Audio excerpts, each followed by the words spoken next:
नमस्कार, मैं रवीश कुमार। तबलीग जमात को कोरोना फैलाने का जिम्मेदार बताने वाले नेता, पत्रकार, संपादक, एंकर और चैनलों के मालिक कहां हैं? मार्च अप्रैल 2020 में तबलीग को लेकर कितनी बड़ी बड़ी हेडलाइन छपती थी। आज जब इससे जुड़ा केस कोर्ट में ध्वस्त हो गया तो सिंगल कॉलम की खबर छापी जा रही है।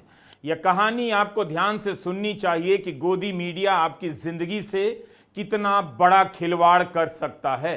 कोविड में जब लाखों लोग मर रहे थे बिना इलाज और ऑक्सीजन के, तब गोदी मीडिया क्या कर रहा था? जब मरने वालों की संख्या पर सवाल उठ रहे थे कि सरकार काफी घटा कर बता रही है, तब गोदी मीडिया क्या कर रहा था? क्या आपको पता है कि अब मरने वालों की संख्या कितनी हो चुकी है? 2020 में जितने लोग मरे थे उससे 20 लाख अधिक लोग 2021 में दर्ज किए गए हैं। 26% ज्यादा। 20 लाख मरने वालों की संख्या कहां से आ गई? क्या कोविड के कारण यह संख्या बढ़ी है? लेकिन इस खबर पर भी बहस नहीं हुई और ना तब इसकी संख्या को लेकर बहस हुई। लोग मर रहे थे, उससे आपका ध्यान हटाना था, तो गोदी मीडिया मुसलमानों के खिलाफ नफरत फैलाने लग गया। आज बिहार में लोगों के वोट के अधिकार पर सवाल खड़े हो रहे हैं। गोदी मीडिया के एंकर अकबर के महान होने या ना होने पर फैसला सुना रहे हैं। 2020 में जब 25 मार्च को लॉकडाउन लगा, तब कई लोगों ने सवाल उठाया कि आपकी तैयारी क्या है?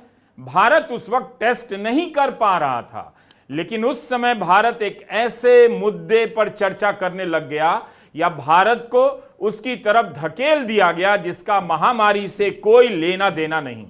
गोदी मीडिया ने अस्पतालों की तैयारियों की चर्चा छोड़कर तबलीग जमात को कोरोना के संक्रमण के लिए जिम्मेदार बताना शुरू कर दिया। देखते देखते देश में नफरत की आंधी फैल गई। थर्ड क्लास टीवी चैनलों पर इस तरह की हेडलाइन चलने लगी। कोरोना की रफ्तार का जमाती ड्राइवर, जमात से गिरे रोहिंग्या पर अटके, देश में कोरोना की कितनी जमात, कोरोना बम, अब कोरोना के नाम पर जिहाद करेंगे, कोरोना की आग में जमात का घी, लॉकडाउन का दुश्मन है जमाती, मरकज की जिद बनी महामारी। मरकज दिल्ली के निजामुद्दीन में तबलीग जमात का मुख्यालय है। यहां मार्च के महीने में 9,000 से अधिक कार्यकर्ता दुनिया भर से जमा हुए थे। बड़ी संख्या में भारत के ही सदस्य थे, मगर अच्छी खासी संख्या विदेशों से आए लोगों की भी थी। अपने अपने देश लौट जाते, लेकिन तभी 25 मार्च 2020 को लॉकडाउन हो गया, हवाई उड़ानें बंद हो गईं। हमने यह वीडियो यह बताने के लिए बनाया है कि कैसे गोदी मीडिया आपके भीतर नफरत की आग को जलाए रखने का खेल रचता है, और इस खेल में सरकार, पुलिस सब शामिल हो जाती है। गोदी मीडिया तो होता ही है, समाज का बड़ा हिस्सा भी शामिल हो जाता है। लेकिन जिस दिल्ली से कोरोना के शुरुआती दौर में तबलीग के नाम पर नफरत की आंधी चलाई गई, उसी दिल्ली में इससे जुड़ी 3,000 पन्नों की चार्जशीट खारिज हो गई, डिसमिस हो गई। दिल्ली हाईकोर्ट की जस्टिस नीना बंसल कृष्णा ने तबलीग जमात के 70 सदस्यों के खिलाफ FIR और 3,000 पन्नों की चार्जशीट डिसमिस कर दी है। अब आप सोचिए, एक झूठ को रचने के लिए पुलिस से लेकर कोर्ट का कितना समय खराब किया गया। इस मामले में 25 से 30 बार सुनवाई चली होगी। मार्च अप्रैल के महीने में दिल्ली पुलिस ने तबलीग जमात से जुड़े 900 से अधिक लोगों को पकड़कर क्वारंटीन में डाल दिया था। 14 दिनों के बाद जमात के भारतीय सदस्यों को जाने दिया गया, लेकिन विदेशी नागरिकों को रोक लिया गया। इसी बात को लेकर जब आशिमा मंडला ने याचिका दायर की और सवाल उठाया कि आप किसी को भी 14 दिनों से ज्यादा क्वारंटीन में कैसे रख सकते हैं, इन्हें रिहा किया जाना चाहिए, उसी वक्त रातों रात दिल्ली पुलिस ने 955 लोगों के खिलाफ 48 चार्जशीट दायर कर दी थी। तब हमें पता चला कि ये लोग इनके अगेंस्ट ओवरनाइट ही चार्जशीट हो गई। तो उस टाइम पर दिल्ली पुलिस ने 48 चार्जशीट्स ओवरनाइट फाइल कर दी 955 फॉरेन नेशनल्स के अगेंस्ट। सो वो चार्जशीट्स को लेके जब हम साकेत कोर्ट में ये मैटर लगा बिफोर द लर्नेड CMM, सो उसके अंदर 2 ऑप्शन दिए गए दैट या तो आप ट्रायल फेस करें या आप कुछ फाइन दे के आप अपने गिल्टी प्लीड कीजिए और आप अपना वापस अपनी कंट्री आप जा सकते हैं। तो उस टाइम पर जो लोग उनको महफूज लगा कि वो यहाँ रहकर ये ट्रायल कंटेस्ट कर सकते हैं, तो वो 44 लोग वापस रहे और बाकी 908 लोगों ने सिर्फ फ़ाइन देकर, और वो फ़ाइन था क्या तो 5,000 पर पर्सन से लेकर 10,000 पर पर्सन तक गया। तो उसमें लाखों रुपए दिल्ली गवर्नमेंट को फ़ाइन की तरह दिए गए, इसी के लिए ताकि वो लोग अपने घर जा सकें, क्योंकि ये फॉरेन नेशनल्स उस समय अपने घरों में भी उनकी प्रॉब्लम्स थी, क्योंकि ये लॉकडाउन ने तो वर्ल्ड वाइड सबको अफेक्ट किया था। तो कई लोगों का ये मानना था कि वो यहाँ रहकर ट्रायल और फेस नहीं कर पाएंगे, क्योंकि उसमें कितने महीने या कितने साल लगे उसका कोई अंदाज़ा नहीं था। सो जो वो ट्रायल जिन 44 लोगों ने करा, उनको तो प्योर एक्विटल मिला। ये माना गया कि उनके अगेंस्ट जो भी चार्जेस थे वो बिल्कुल बेबुनियाद थे। दिल्ली गवर्नमेंट ने उसको आज तक कभी चैलेंज नहीं करा। अखबारों में कितना कम छपा है जैसे कोई मामूली बात हो, लेकिन आशिमा की बातों से कितनी डिटेल निकल कर आ रही है।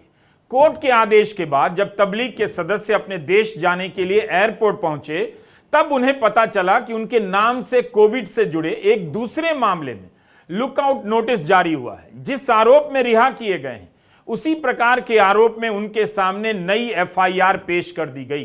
28 एफआईआर, जिनमें 198 लोगों को आरोपी बनाया गया।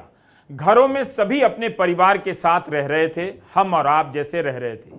लेकिन जिस किसी ने भी तबलीग के सदस्यों को अपने घर में जगह दी, उनके खिलाफ मुकदमा कर दिया गया। यह कोई अपराध नहीं था। तब दिल्ली हाईकोर्ट ने सारी याचिकाओं को एक जगह जमा कर साकेत कोर्ट से सुनने के लिए कहा। वहां विदेशी नागरिक तो बच गए, लेकिन जो भारतीय नागरिक थे, जिन्होंने तबलीग के लोगों को शरण दी थी, उन पर मुकदमा चलने लगा। लर्नेड साकेत कोर्ट ने उस टाइम पर फॉरेन नेशनल्स के अगेंस्ट प्रोसीडिंग्स ड्रॉप कर दी, पर उन्होंने जो इंडियन नेशनल्स, जिन लोगों ने एक्चुअली उन फॉरेन नेशनल्स को उस टाइम पर एक शेल्टर के माध्यम से उनको सिर्फ रहने की जगह दी, उनके ऊपर केस चला दिया, ये बोल के कि आपने दिल्ली गवर्नमेंट का वो एक ऑर्डर को वायलेट किया है। जबकि वो ऑर्डर, जैसे मैंने पहले बताया था कि वो ऑर्डर कहता था आप किसी भी टाइप की कॉन्ग्रीगेशन नहीं कर सकते। मतलब कि आप कोई भी, जैसे कोई धार्मिक कोई फेस्टिवल या लोगों को इकट्ठा करके आप उस समय कोई भी जैसे आप कहते हैं कि कोई जगराता कर रहा है या कोई किसी तरीके के कोई धार्मिक आप एक्टिविटी कैरी आउट कर रहे हैं, वो नहीं कर सकते। बट उन्होंने ये नहीं कहा कि आप रह नहीं सकते एक जगह पे।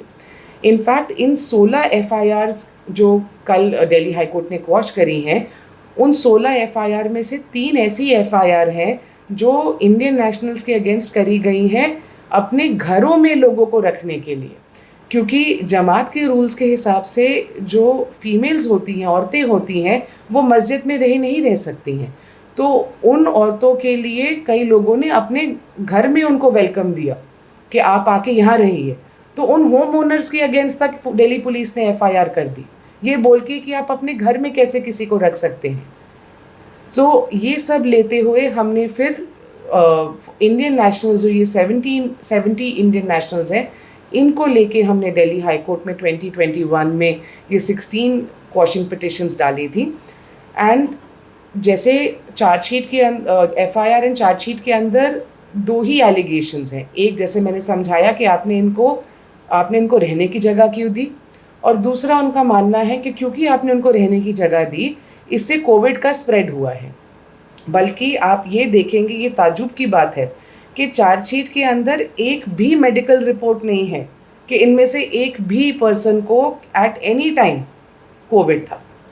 तो आप कोविड की डिजीज़ को फैला कैसे सकते हैं अगर आप खुद कोविड पॉजिटिव नहीं हैं? ऐसे तो हम लोग भी अपने घरों में लॉकडाउन के अंदर अपनी पूरी फैमिली के साथ रह रहे थे। तो अगर एक घर के अंदर 4-5 लोग रह रहे हैं, तो आप ये थोड़ी कह सकते हैं कि कोई उसमें ऑर्डर वायलेट हुआ है। सो ये चीज़ें हमने दिखाते हुए दिल्ली हाई कोर्ट में ये क्वॉशिंग पिटिशन